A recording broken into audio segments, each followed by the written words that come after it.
Good evening. Welcome to VATV. My name is Nam Pham. VATV is produced by VAT8, Vietnamese American Initiative for Development. We hope to bring to you some useful information as well as to help to promote further understanding between Vietnamese American community in Boston and our friends in the community. I guess we all know that this fall there will be a very important election for all Bostonians. We are talking about the mayoral election, which in this town doesn't happen very often.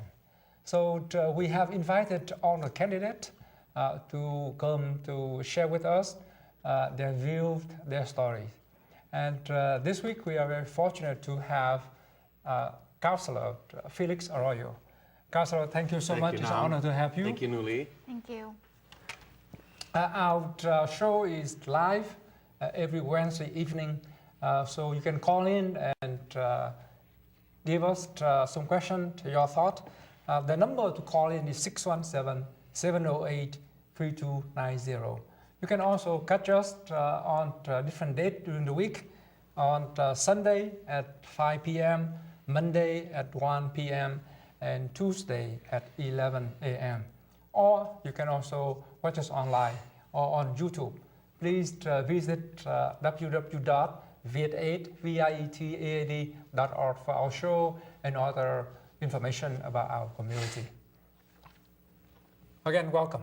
Thanks for having me. You are not a newcomer to Boston. No. Your family has been in Boston for years, for generations. Yeah. So can you share with us a little more about who is Mr. Felix Arroyo? Well, thank you. So I have a decade of experience as an organizer and as a public servant. But my story doesn't really begin with me. It begins with my parents, who you know very well. And they moved to Boston from Puerto Rico, speaking very little English and looking for an opportunity for themselves and for their family. And at the time they moved here with my older sister. Like many families, they needed a leg up. And so they needed subsidized and affordable housing. And they found that in the South End. Were it not for that, they wouldn't have made Boston their home. They were able to then buy a home in Hyde Park where I was raised. But despite having our own home, we still had our tough nights. So there were nights where the oven is where the heat came from. And there were nights where we would have to put water on top of the stovetop and boil it because that's how you got a hot bath. But it was in those moments that my parents taught me, and all five of us, that it's not about how much money you have or how big your house is, or how many cars you own, but about how many people's lives are better because you existed. And so I've tried to live my life remembering that lesson every day. As an organizer for janitors and security guards, many don't see them, and most perceive them to be powerless. But in fact, we knew that by organizing, they could be powerful. When 10 becomes 50, and 50 becomes 100, and 100 becomes 1,000, suddenly ordinary people can do extraordinary things. And they won better wages and health benefits, but most importantly, respect and dignity on the job. From there, I went on to be an organizer and organizing all of New England for healthcare, because I believe healthcare is a right, and everyone should have access to healthcare. And we won. And now I serve as your city councilor, and I want to thank all of you and the viewers at home who have given me the opportunity to have a job that I truly love, representing all of Boston's neighborhoods. I'm so very grateful for that, and I'm hoping now that they'll continue to be their next mayor with a vision that says everyone deserves opportunities to succeed, and every child deserves a good education. We must invest in all communities. As you know, my co-host is very young. Yes, it's our first show, right? Exactly, and we love to get our young people perspective.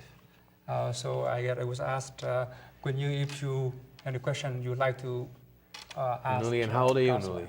I'm 18. 18. Yeah. I have go to your website and I saw that you have something like the gap in school.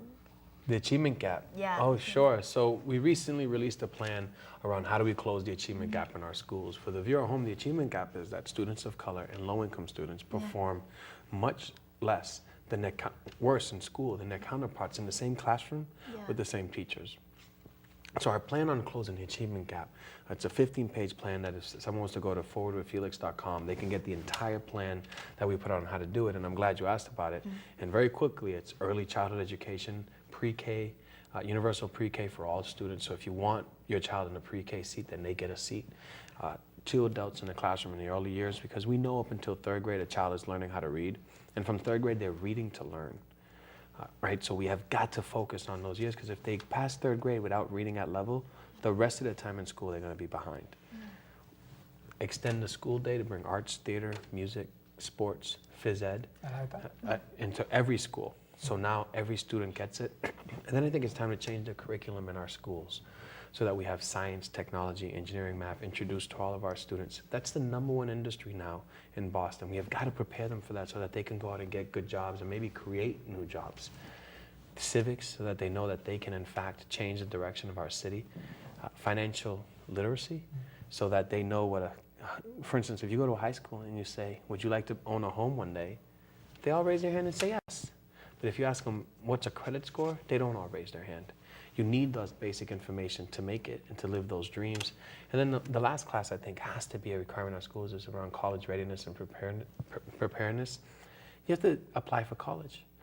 But for many of our students, they'll be the first in their family to go to college, if not the first one of few. So let's do that in the classroom. Apply for college in the classroom, write the essays in the classroom, fill out the financial aid forms, do the scholarships.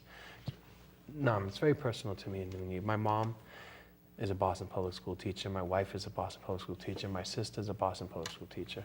All 5 of us, me and my sister and my 3 brothers, we all went to the Boston Public Schools. And all of my nieces and nephews attend the Boston Public Schools.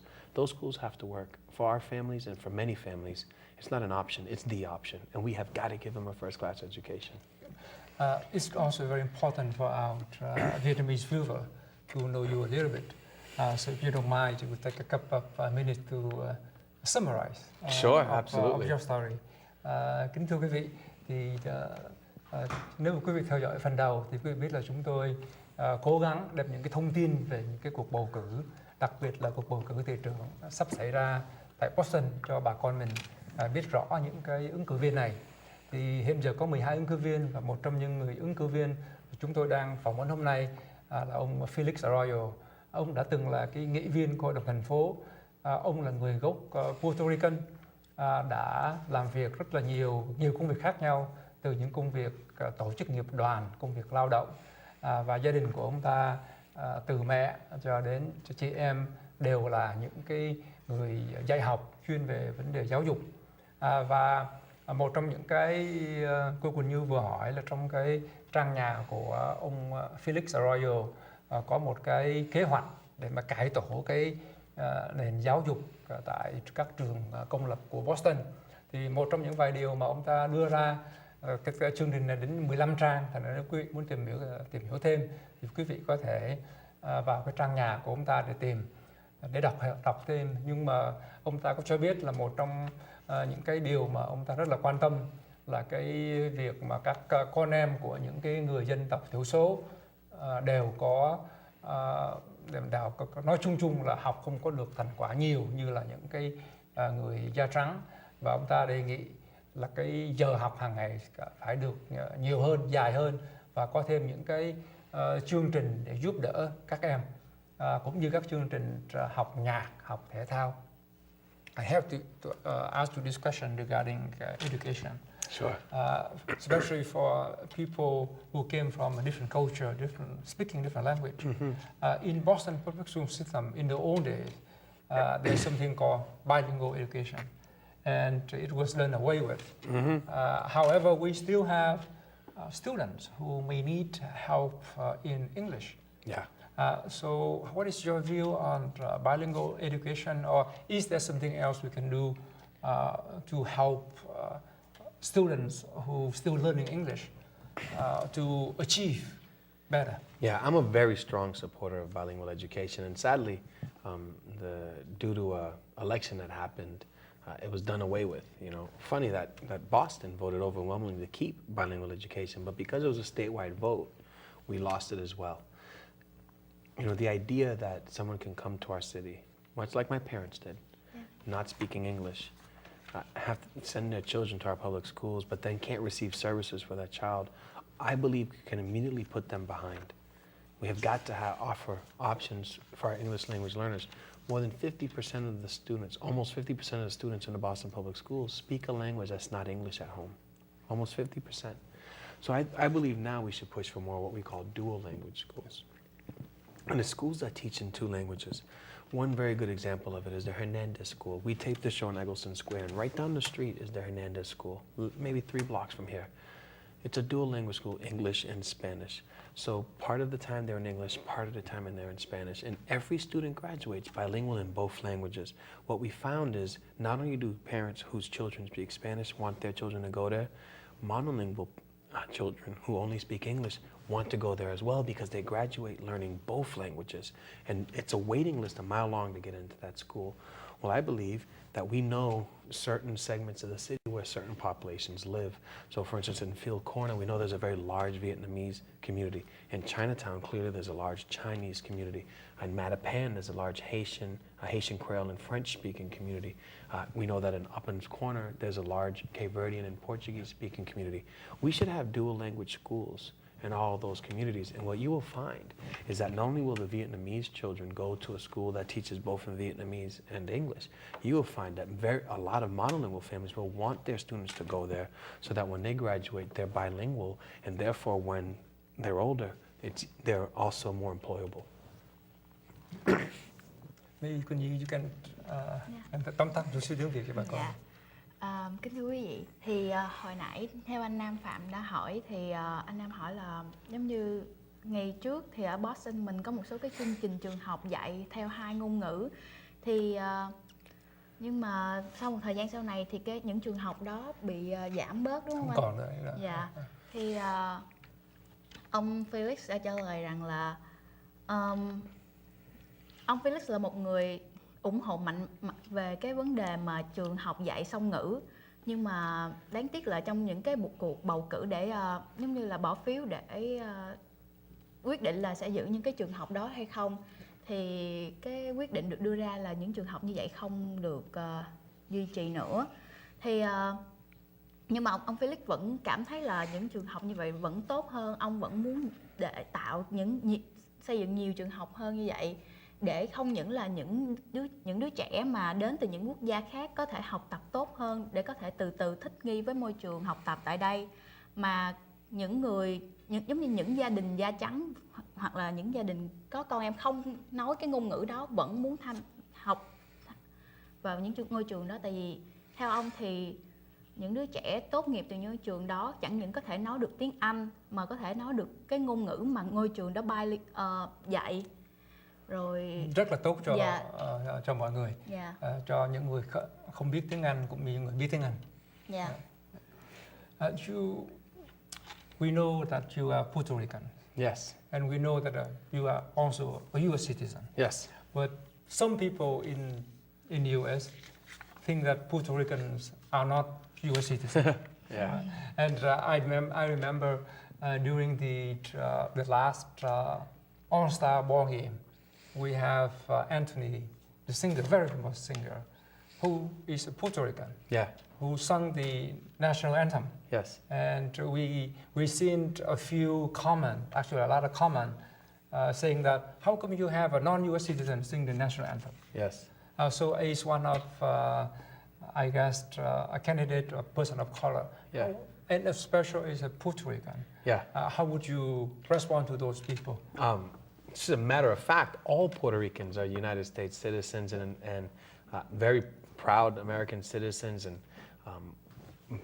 compared to every other state, have suffered the most casualties in war fighting for the United States. And Mark Anthony, in this particular situation, is very interesting because he was actually born in New York City. So not only is he Puerto Rican, he's born in New York, which for many around the world, New York represents the United States as America as the city. You know, there's a lot of education that we have to do. You know, there's one thing that I know as truth about this country, what makes this country so unique and really so special, and why we're all so proud to live here. You mean the united part? Yeah. Well, what I mean is that we freely elect our leaders here. Yeah. We freely elect our government. We should never take that for granted. There are so many people around the world who don't have the choice to decide who represents them in government. We have that choice here in this country, and we freely do it. Not every country has that, and so many wish Not that they in did. Vietnam, we know that, so we Not feel in, that. Yeah. not in Vietnam, exactly. And not just there, around the world. And many come to this country because of that, because they don't have a say in the direction of where they live. Also, the vast majority of the people who live in the United States of America can trace their ancestry to another land. We are indeed a nation of immigrants. Maybe their family came in the 1600s, but maybe it came yesterday. But the story's still the same. They came looking for opportunities. They came looking for a better life. And that has been the promise of America. That if you come to America, if you follow the rules, if you work hard, that you and your family can have a better life. That happened for my family when we moved from Puerto Rico. That happened for your family. And I'm sure it's happening for your family. We have got to make sure that that promise of America continues. And so I've been very proud to support immigration reform and reform that treats all human beings as human beings and with respect and dignity, and that keeps our promise of being a country that invites people to come, work hard, participate in what we're doing here, and then have opportunities for yourself and your family. Thưa quý vị, tôi có hỏi ông Felix là ông ta là người Puerto Rican, là người coi như là sinh đẻ ra ở Mỹ, có quốc tịch Mỹ, nhưng mà có nhiều người Mỹ họ nghĩ rằng cái người Puerto Rican lại không phải là người Mỹ.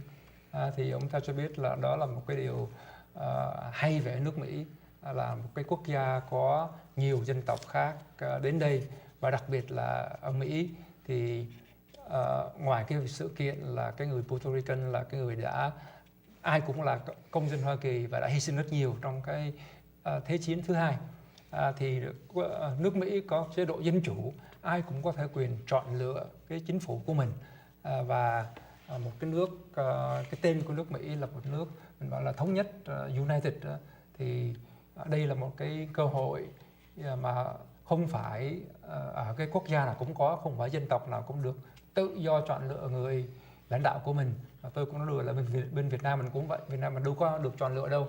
Thì ông ta cũng rất là cảm thông được những cái hiện tình của cuộc sống của mình, bởi vì ông ta rất là thông cảm đối với những cái người tị nạn hoặc là di dân đến Hoa Kỳ.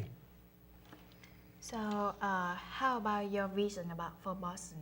Like, what you actually plan to improve public safety or job economy, something like that? Sure. So, Can you share that? actually, the two are very related. When you ask about public safety and you ask about the economy, they're extremely related. When the unemployment rate goes down, the crime rate also goes down. And so if you're worried about public safety, you have got to have a plan around economic development and providing opportunities. The most violent thing that happens in our neighborhoods is poverty.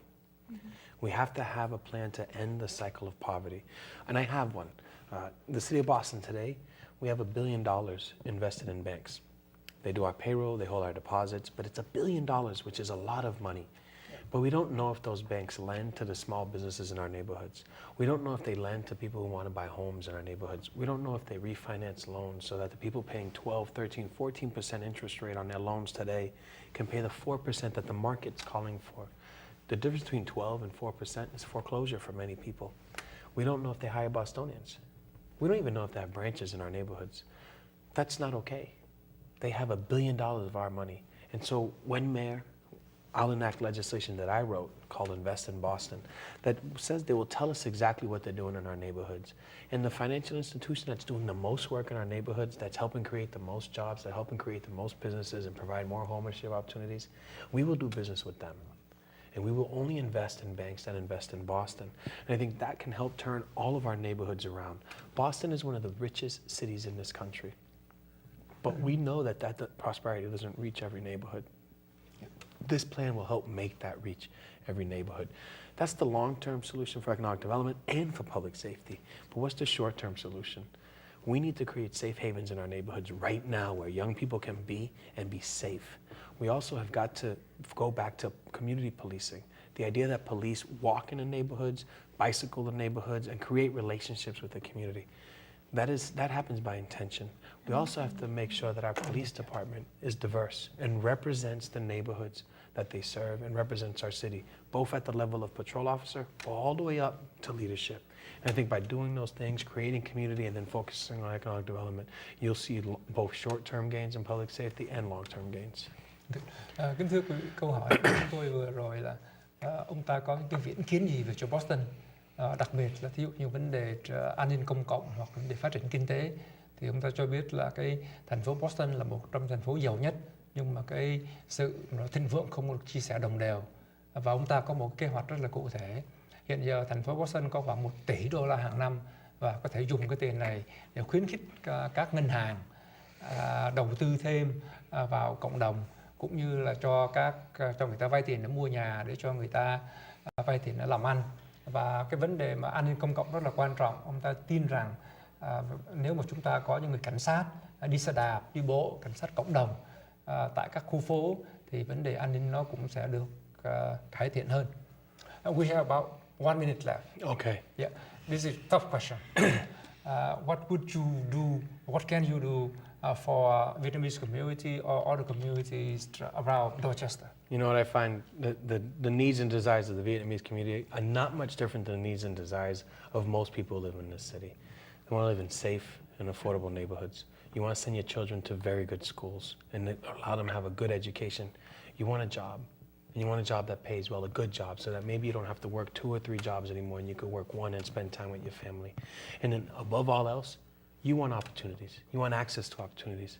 For all of us to succeed, opportunities must be available to everybody, regardless of race, gender, class, where they come from, or when they got here.